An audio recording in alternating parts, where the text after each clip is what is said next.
நீங்கள் உட்காருங்க உட்காருங்க.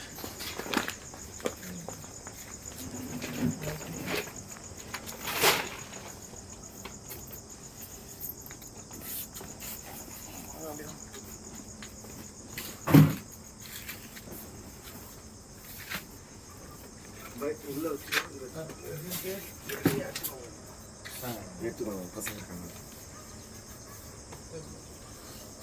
சரி, ஸோ உடம்பு பார்த்துருங்க இன்ஷால்லாம். இதை துவா செய்கிறோம். இப்போ உங்களுக்கு வந்து எங்களால் என்ன முடியுதோ, இப்போ ஃபஸ்ட்டு ஒரு இது கேட்டாங்க. கேட்டதில் சரி இப்போ ரொம்ப சிரமப்படுவாங்க அப்படின்னு சொல்லிட்டு நம்ம டெஸ்ட்டு வச்சு அதில் என்னென்ன பண்ண முடியுதோ இப்போ தான் நடத்தி முடித்தோம். மெடிக்கல் கிட் எல்லாத்தையும் பண்ணி முடித்தோம். ஒரு 3 நாள் ஆச்சு, எல்லாம் பண்ணி முடிச்சிட்டோம். அதுக்கப்புறம் வந்து தகவல் தான் இது. இன்ஷா அல்லாஹ் நாங்களும் ட்ரை பண்ணுவோம்.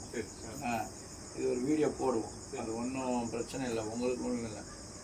அது சொன்னால் தான் நம்ம வந்துட்டு யாராவது ஹெல்ப் பண்ண முடிஞ்சால் அதை அப்படியே உங்கள்கிட்ட வந்து சப்மிட் பண்ணலான்னு வந்துட்டு. இப்போ ஒரு அம்மாவுக்கு வந்து ஸ்ட்ரோக் அடிச்சிச்சு ஒருத்தருக்கு.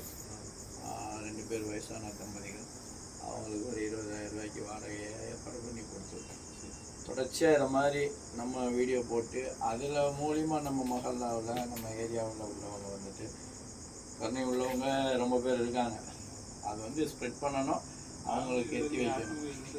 என்றதில்லை நாங்களும் வந்துட்டு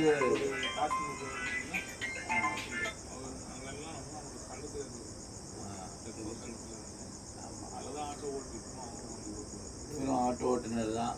அதனால் அடுத்தவங்களுடைய துயர் என்னன்னு நமக்கு தெரியும். உங்கள் வியூவிலேருந்து தான் நம்ம பார்ப்போம்.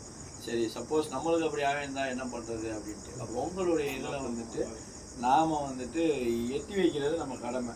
சரியா? அதன் அடிப்படையில் தான் நாங்கள் இந்த வேலையை செஞ்சுட்ருக்கோம். இன்ஷா அல்லாஹ் என்னென்ன முயற்சி பண்ண முடியுதோ அதை செஞ்சு அடுத்த கட்டம் வரும்போது முடிஞ்சால் அவங்களுக்கு தகவல் கொடுக்கும்.